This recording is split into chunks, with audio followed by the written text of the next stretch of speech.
Muy buenas tardes, noches ya a todos. Muy agradecido con el Instituto Costarricense de Derecho Notarial, con el Colegio de Abogados y con el Registro Nacional por permitirnos esta vitrina y para tener la oportunidad de compartir con ustedes toda la información que con mucho cariño sacamos el tiempo para poder prepararla de la mejor manera. Así que esperamos que les resulte lo más provechoso y que podamos llegar a un entendimiento claro de qué es la fiscalización, qué se quiere con la fiscalización y hasta dónde podemos llegar. Antes de iniciar, siempre me gusta romper un poquito el hielo y no es para caer bien, sino más bien es para que yo pueda agarrar confianza. Y esto lo hago tratando de convencerme a mí mismo cómo abordar este tipo de temas de la forma que sea más amigable posible.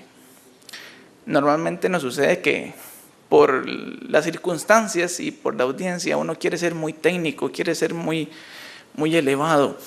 Y a veces, que me pasa con mucha frecuencia, me doy cuenta que más bien entre más sencillo se exponga, entre más facilito sea, creo que se digiere mejor. Y así me di a la tarea de tratar de planificar cómo explicarles un poquito el contenido que les traigo por acá, porque en realidad es un contenido denso, es un contenido que tiene muchas aristas, que tiene conexiones con muchas temáticas y que por ende vamos a tratar de llevar una estructura simple. Pero entonces recordé algo muy importante que aprendimos recientemente en una capacitación, y es que para que un mensaje realmente tenga coherencia, tenga peso y tenga relevancia, lo más importante es iniciar explicando por qué fiscalizamos. Usualmente en Costa Rica aprendemos a la inversa. Primero nos dicen qué es lo que va a pasar, a veces nos dicen cómo hacerlo y de último tal vez tenemos la suerte que nos explican por qué es que tenemos que hacerlo. Si tal vez tratamos de revertir el proceso, vamos a hacer el experimento el día de hoy para ver si logramos tener un mayor éxito en este aspecto. ¿Por qué fiscalizamos?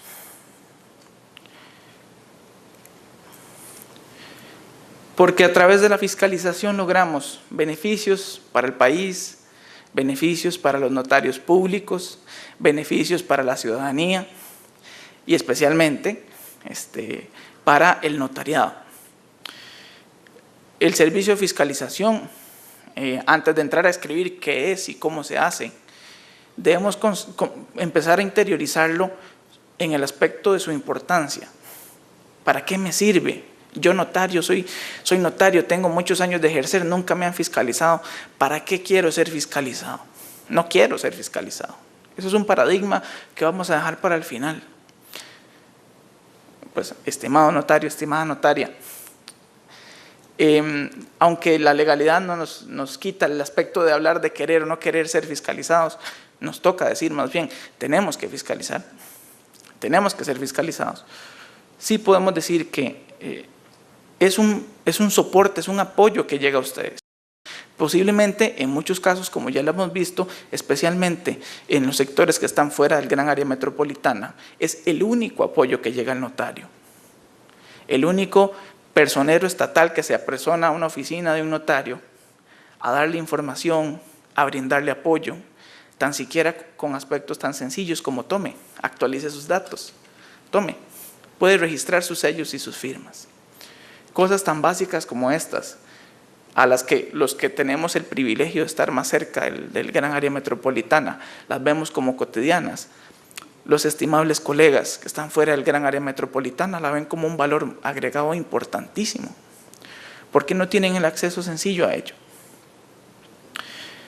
Para los usuarios, la fiscalización muchas veces representa el único medio que tienen para poder preservar sus derechos por una malpraxis notarial, por errores, por cualquier tipo de circunstancias que puedan ser atribuibles en el aspecto jurídico.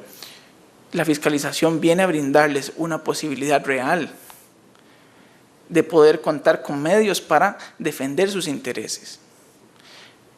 La fiscalización luego la entenderemos y pues valoraremos en su aspecto técnico, pero en su aspecto humano es trascendental, porque la necesitamos todos. Por ejemplo, y ese es el caso más típico, y muy desafortunado ver que ahora los titulares de las noticias negativamente están impactando a nuestro gremio. En estos casos es lamentable porque evidentemente queremos que el notariado sea pues baluarte, que sea la punta de lanza, que sea la imagen de la rectitud y la honorabilidad en nuestro país. Sin embargo, los noticieros, y ahora pues con el fenómeno de la era de la información a través del internet, se ha vuelto atómico el tema. Cualquier notario que se porte mal y que sea sancionado penalmente, en menos de 3 segundos ya aparece a todo el mundo, no solo a Costa Rica. Eso nos afecta negativamente. Herramientas como la fiscalización es preventiva. ¿Por qué? Porque algún notario que tal vez podamos rescatar de cometer un grave error, les garantizamos que lo vamos a hacer. Podemos evitar que se cometan graves injusticias con los usuarios. Si podemos hacerlo, lo haremos.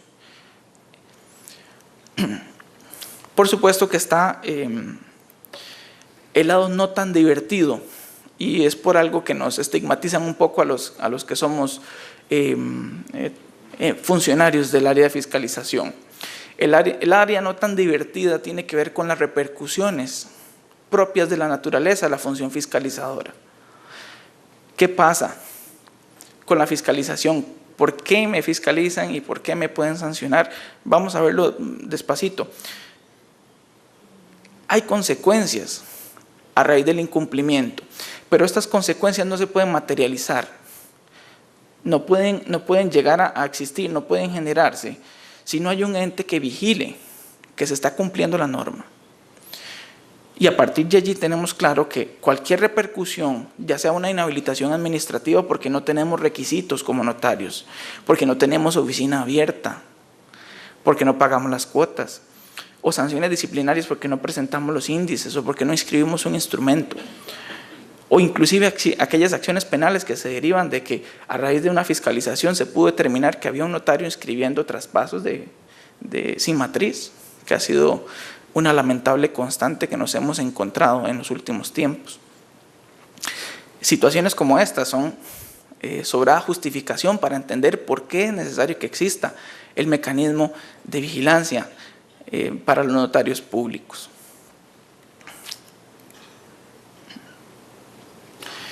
Dicho esto, y como vamos en una retrospectiva, pues lo importante sería entrar a entender qué es la fiscalización en su sentido material más sencillo. Implica, como lo dice el artículo 23 del Código Notarial, inspecciones en las oficinas de los notarios públicos. Fiscalización, vigilancia, supervisión, todos son sinónimos en derecho administrativo para el concepto de fiscalización. De que tengan la oficina abierta al público, de que cumplan la ley, las disposiciones, las directrices y los lineamientos de acatamiento obligatorio. Eso es lo que dice nuestra norma. Yo les pregunto, algunos tal vez en algún momento ha tenido el tiempo, ha sacado el ratito de meterse a un sitio web como el de la Dirección Nacional de Notariado, a ver la normativa. Porque en el momento que usted empieza a hacer ese ejercicio, usted se va a dar cuenta que estas frasecitas que tiene el Código Notarial en su artículo 23 empiezan a adquirir un sentido exponencial. Usted se va a encontrar con que el notario ya no solo lo regula la ley, sino que lo regula reglamentos, que lo regulan acuerdos del Consejo Superior Notarial, que lo regulan las directrices que emite este Consejo, directrices administrativas, circulares de registro, muchas otras normas administrativas que afectan de manera positiva, por supuesto, el quehacer del notario en el día a día. Pongámonos a pensar un segundito si tenemos por lo menos noción de cuáles fueron los últimos acuerdos del Consejo Superior Notarial en materia del ejercicio de nuestra función. Porque si no los tenemos, bueno, ahí hay tarea pendiente. Tenemos que empezar por ahí. Volver a estudiar significa para el notario una constante. Muchos colegas no pueden darse el lujo de estar al día con la información que se produce porque es muy vasta. Para nosotros, los mismos funcionarios también, es un reto estar al día con toda la información. Por ende es que pues es importante que ustedes tengan en cuenta que cuando la norma nos dice fiscalicemos a los notarios para vigilar que cumplan la ley, es en su sentido más amplio.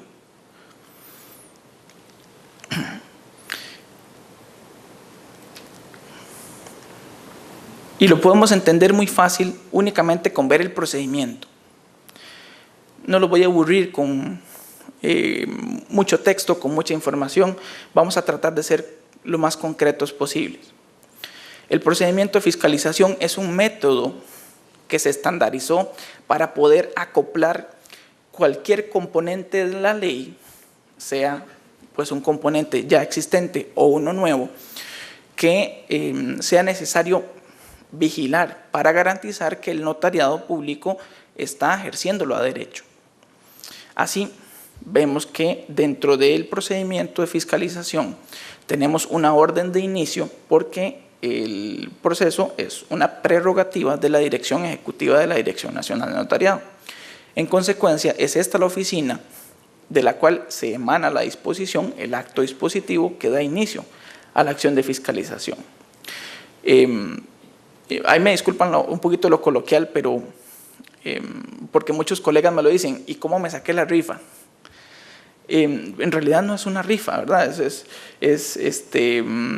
Y ahorita vamos a ver un poquito con los datos estadísticos que les traigo para el cierre de la ponencia. Vamos a ver que la selección responde precisamente a un criterio razonado, a un criterio lógico. No fiscalizamos porque me cae bien o porque me cae mal. No, todo lo contrario, fiscalizamos porque hay indicadores de riesgos, porque hay incumplimientos a deberes, porque existen faltas, suspensiones, porque tenemos notarios que a sabiendas de que están inhabilitados continúan cartulando. Situaciones como estas son las prioridades que atendemos a través de un servicio de fiscalización y que, aunque no lo podamos reconocer como tal, indirectamente beneficia a todo el gremio. Porque en la medida que controlamos a los notarios para que puedan adecuadamente pasar por los procesos de inhabilitación que tienen que enfrentar, protegemos a los demás. Entonces, a través del procedimiento tenemos una orden de inicio que nos dice a quién vamos a fiscalizar. Y para escoger a quién vamos a fiscalizar, lógicamente procuramos individualizarlo primero con criterios de prioridad. Si tengo una denuncia de un usuario, evidentemente esto es prioritario, porque hay una urgencia de por medio. Tengo un ciudadano que me está diciendo, señores, autoridad, el servicio notarial me está quedando mal en algo. Nuestro deber entonces, a través de esa denuncia o a través de la selección del notario, es hacer un estudio integral del servicio notarial. A esto le denominamos un estudio preliminar. En este estudio lo que hacemos es analizar a través de bases de datos el cumplimiento de deberes. El notario está al día con sus aportes, está al día con sus índices, está activo, tiene su tomo de protocolo autorizado, cuenta con mecanismos de seguridad autorizados, ha actualizado sus datos también. A veces, y perdonen que hagan un cruce con la realidad, pero ya es una manía propia y espero que me disculpen. A veces nos pasa cuando tenemos casos prácticos, nos encontramos denuncias muy sencillas. Miren, no puedo encontrar a este notario. Y solamente el hecho de manifestar no puedo encontrar a este notario desencadena todo este procedimiento. Y lejos de querer que se vea como un procedimiento hostil, todo lo contrario, buscamos que se vea como un acercamiento para darle la oportunidad al notario de que también se aproveche de los beneficios que esto se deriva. Así, conforme lo dispone el mismo artículo 23 del Código Notarial, hacemos un señalamiento. Eso es un aviso al notario público. Eso es un aviso legalmente establecido, no nos lo podemos brincar. Y por medio de este señalamiento se le informa al notario la fecha en la que lo vamos a visitar, la dirección de la oficina notarial registrada que va a ser fiscalizada y cuáles son los elementos de su oficina que van a ser sometidos a inspección. ¿Por qué?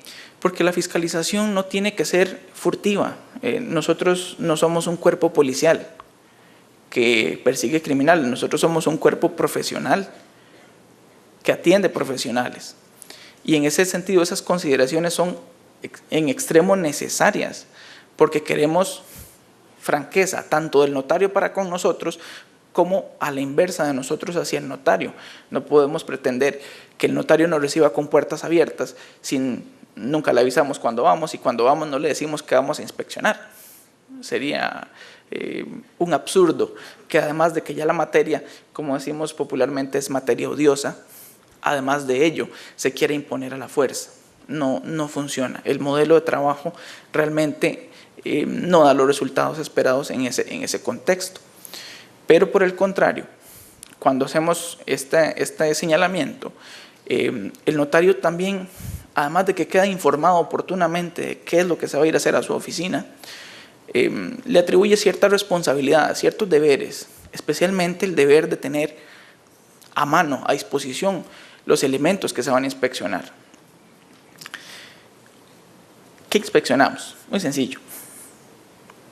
Básicamente todo lo que diga notario público, todo aquello que utiliza el notario para ejercer su función. Empecemos con lo más sencillo, ya hablamos de los deberes y los requisitos.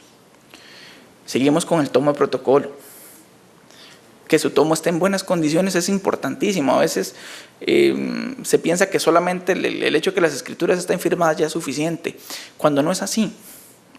A nivel de fiscalización siempre buscamos garantizar que el notario trabaje bien y que si no lo puede hacer correctamente, tratar de instruirlo, de ayudarle, de apoyarlo para que su labor pueda ser lo suficientemente adecuada para garantizar la seguridad jurídica. En estas situaciones de inspección de oficina notarial es bastante sencillo.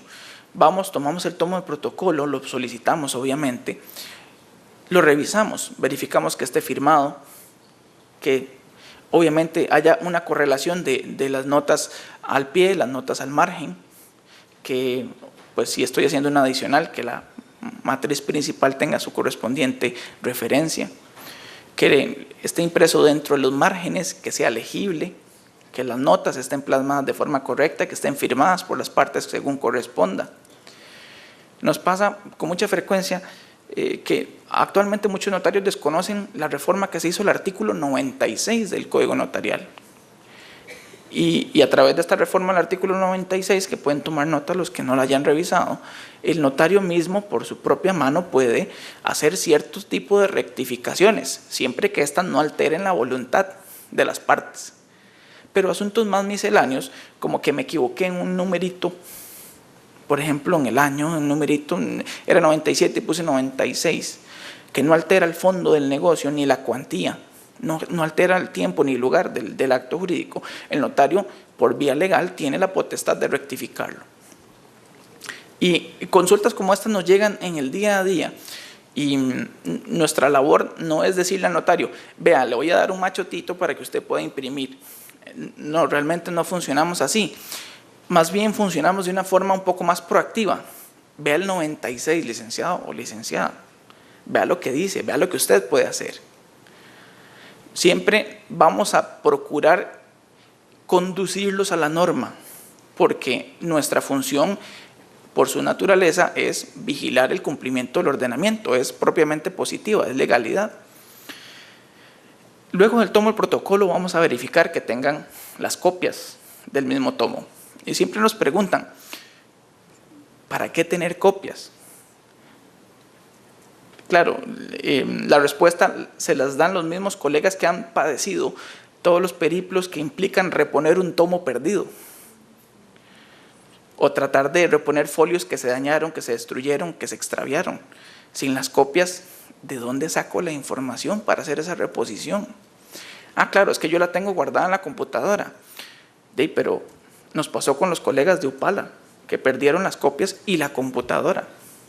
Entonces ya ahora pareciera que en un extremo muy exagerado ya no solo es la computadora, el papel, sino también la nube, para hacer la compensación tecnológica y poder tener una garantía de que de alguna forma vamos a conservar la información de forma que podamos reutilizarla en el caso que la necesitemos. Pero es una evidencia que el código notarial, en la forma que redactó las obligaciones, se hizo dentro de su contexto histórico, que fue con base en el mundo de papel. Y por ende, los deberes que están allí contenidos deben cumplirse en ese contexto. Van a haber normas que nos facilitan algunos cumplimientos en otros soportes electrónicos. Por si no lo saben, también existe el archivo de referencias que puede llevarse en soporte electrónico según las disposiciones administrativas que se emitieron con respecto a los lineamientos para los archivos de referencia en soporte electrónico. Esta normita la pueden encontrar también en el sitio web de la DNN en el caso que la requieran. ¿Por qué es importante saber esto? Porque los colegas que tengamos el acceso tecnológico, aprovechémoslo al máximo. Eso les permite garantizar la conservación documental, reducir el impacto de la huella ecológica y, por supuesto, sin duda, tener mucha más facilidad para poder lograr cosas básicas como reponer un folio extraviado. Entonces revisamos el tomo, las copias y las referencias. Aquí vamos armando los tuquitos, es bien sencillo. ¿Qué tiene que haber entre las copias y las referencias? Una relación. Las referencias llevan una foliatura corrida única, de 1 ad infinito, hasta donde lleguen. Las copias tienen una referencia, una anotación marginal, donde yo indico cuáles son los folios de mi archivo de referencias que le corresponden a esta escritura. Es bastante sencillo, pero en la práctica este es uno de los aspectos en donde más incumplimientos identificamos. Y siempre tratamos de ayudar al notario a que haga el ejercicio, que lo continúe y que lo concluya durante la inspección. ¿Para qué? Para que el acta, para que la hojita le salga lo mejor posible, que quede bien bonito, bien limpio. Una vez que concluimos con la parte de copias y referencias, empezamos a analizar los demás mecanismos de seguridad, cómo se custodian, si tiene su papel, si tiene sus formularios. Actualmente entraremos en una era también de revisión de firma digital en algún momento, ya es un componente necesario para el notario público. Seguimos con los expedientes de actividad judicial no contenciosa. Estos expedientes de actividad judicial no contenciosa vale hacer el comercial porque compartimos información y nos ayudamos mutuamente. Existe una directriz emitida desde el 2010, se llama la famosa directriz 01-2010, que fue emitida por el Consejo Superior Notarial para regular la presentación de los expedientes de actividad judicial no contenciosa en sede notarial ante el archivo judicial. Esta normativa se mantiene vigente. Y no solo es vigente, sino que es muy útil, porque me guía, me instruye, me dice paso a paso cómo debo conformar la materialidad del expediente. Es lamentable decir que en más de la mitad de las diligencias en las que estamos haciendo inspecciones, encontramos muchas debilidades en la conservación de los expedientes notariales. Y esto refleja no solo descuido de parte del notario, sino también un riesgo. Se nos pierde un folio, no nos damos cuenta, protocolizamos ese expediente, luego nos denuncian y cuando tenemos que ir a defendernos con esa prueba nos damos cuenta de que la prueba no nos va a defender. Y esto es algo previsible si desde un comienzo, desde un simple inicio, llevamos un orden estricto de cómo conformamos, cómo integramos estos expedientes de actividad judicial no contenciosa, porque al final se vuelven un mecanismo de apoyo para las partes, para el notario y para el mismo Estado. Finalmente, toda inspección concluye con un acta que levantan los funcionarios en el campo, un informe que realizan los funcionarios ya en oficinas sobre los resultados. Y a raíz de todo lo que se recabó en el campo, toda la prueba documental, se emite un acto final que es la parte dispositiva. Aquí nada más es importante hacer una pequeña aclaración. Es sencillo. El acto de fiscalización no sanciona. Siempre una de las preguntas más típicas es, ¿me van a sancionar? Realmente los fiscales no tenemos la potestad directa de sancionar al notario. Nosotros somos colaboradores de la administración que documentamos las situaciones que encontramos. La potestad sancionatoria pues, está definida por el código tanto para el juzgado como para la dirección en su contexto claramente establecido. Pues nuestra misión es orientar al notario y documentar aquello que refleje descuidos graves en el ejercicio de la función notarial. A partir de este acto dispositivo, de este acto final, internamente hacemos los traslados correspondientes. Es decir, pues en el caso más desafortunado a veces tenemos que dar traslado al Ministerio Público por evidentes delitos cometidos con ocasión de la función notarial. Algunos, y aquí encontramos toda la gama del delito, ¿verdad? Dolo, culpa, negligencia, imprudencia, y desafortunadamente la confianza que tenemos nosotros para con nuestros usuarios muchas veces es fiel causante de este tipo de situaciones.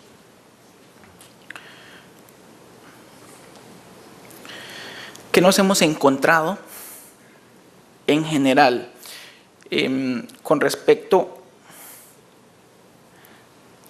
a los resultados? Este es un estudio en proceso que está todavía con elementos por concluir, pero que ya arroja algunos resultados que quisimos adelantar un poquito para ustedes. Importante, los controles y referencias son los elementos donde con más frecuencia los notarios incumplen. Aquí hay un dato importante.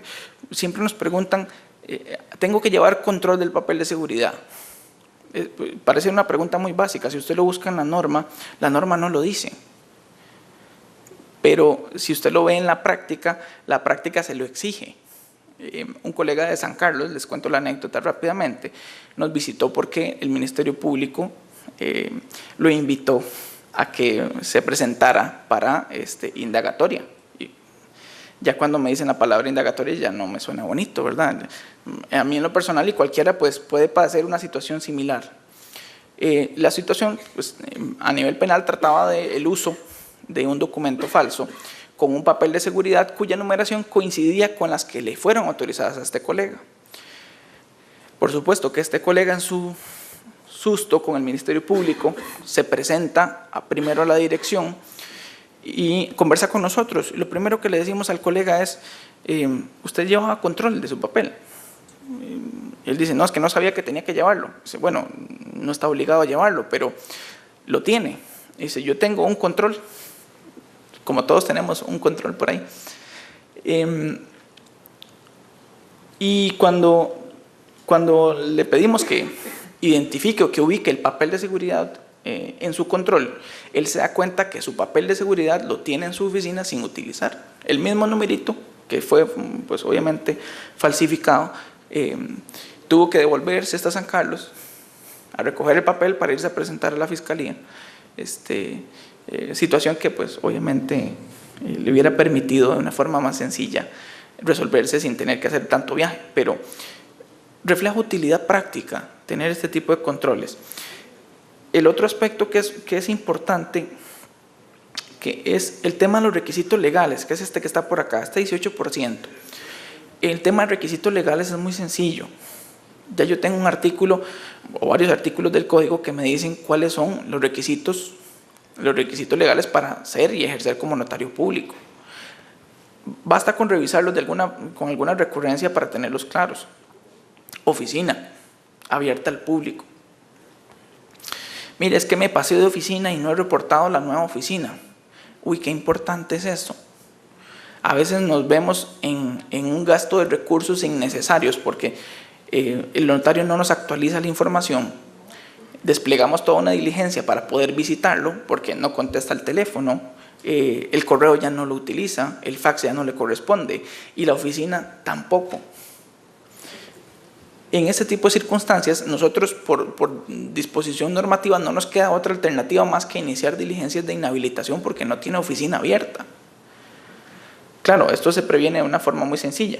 Si me voy a pasar, actualizo los datos. Si cambia el teléfono, actualizo los datos. Pero no es la constante y nos provoca un desgaste institucional importante y también a los usuarios y a las demás autoridades. Por supuesto, cuando nos damos cuenta ya la situación se vuelve un poco grave porque si no me logran ubicar a mis medios registrados y me abren una causa de inhabilitación, me topo con la sorpresa de que estoy inhabilitado. ¿Y qué hago en este caso? Pues el tortuoso proceso de rehabilitarme, incluyendo el depósito del tomo. Si tuvimos ahí algún inconveniente, cartular estando suspendidos, también tenemos que enfrentarlo. Y es doloroso, porque a veces tenemos expedientes muy limpios de notarios que vienen ejerciendo muy bien y que por un descuido tan básico como este, pues tienen una mancha innecesaria. Entonces, queremos dar la voz amiga, la voz de aviso, de que actualicen su información. Es muy sencillo, es muy fácil y nos evita muchos inconvenientes.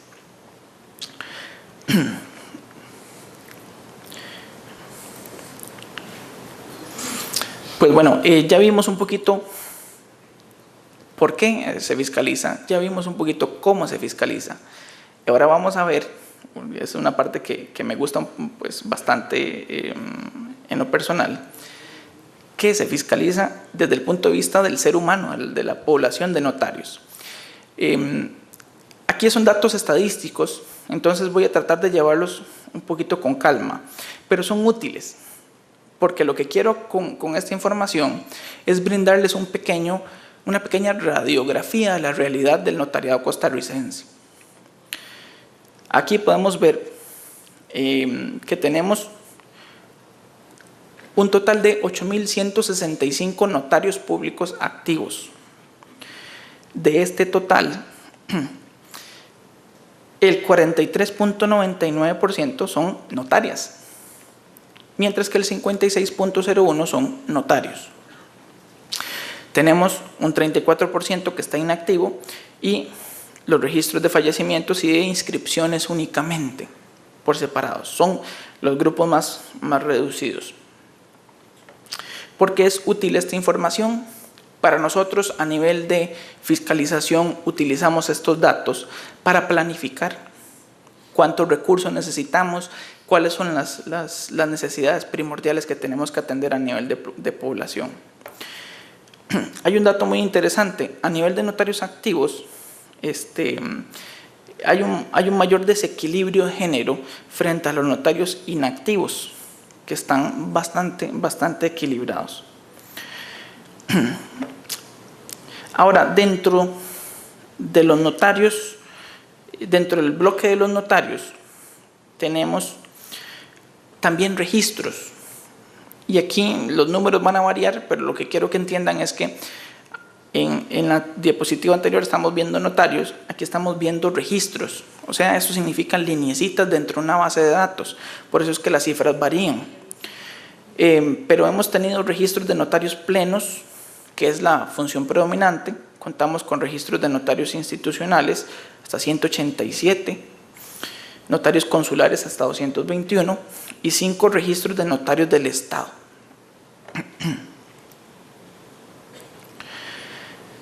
¿Cuáles son las causas por las cuales los notarios públicos están inhabilitados en su colectividad? Me alegra, realmente quisiera que fuera el 100% que estuviera inhabilitado en esta condición. Voluntariamente lo pidieron. Desafortunadamente no es la totalidad del gremio del gremio inhabilitado el que está en esa condición, pero por lo menos sí es una gran mayoría.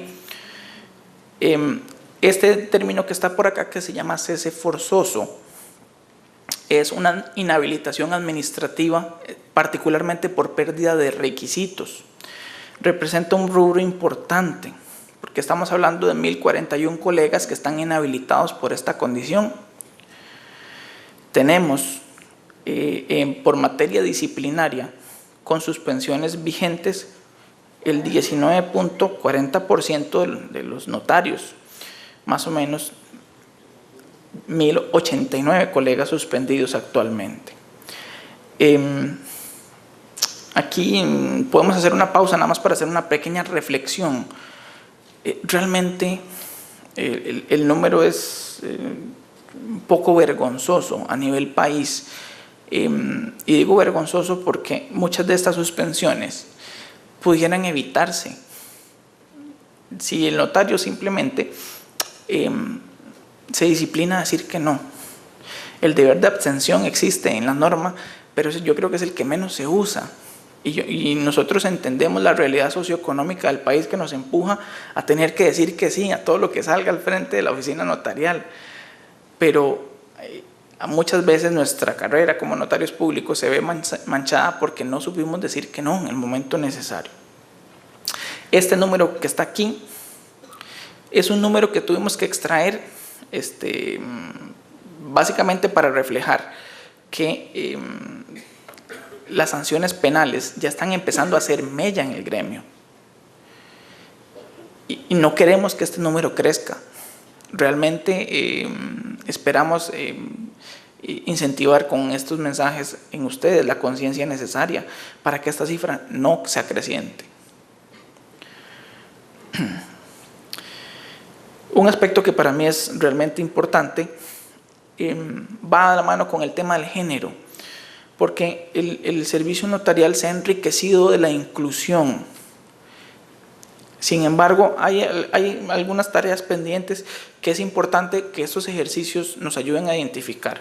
Ya tenemos claro que se ha recortado mucho la brecha. Cuando uno hace el estudio histórico de los registros de la dirección, va viendo cómo porcentualmente la población de notarios masculinos cede frente a la población de notarios femeninas, lo cual me parece que es maravilloso. Si lo vemos en un contexto un poco más específico, ya habíamos visto algunos datos de esto, todavía predominan en los notarios activos los masculinos, en los inactivos es donde hay mayor paridad. Las provincias con mayor y menor desigualdad. Guanacaste es una provincia que representa el 5.66% del padrón de los notarios en el país y es orgullosamente la provincia que tiene más notarias que notarios.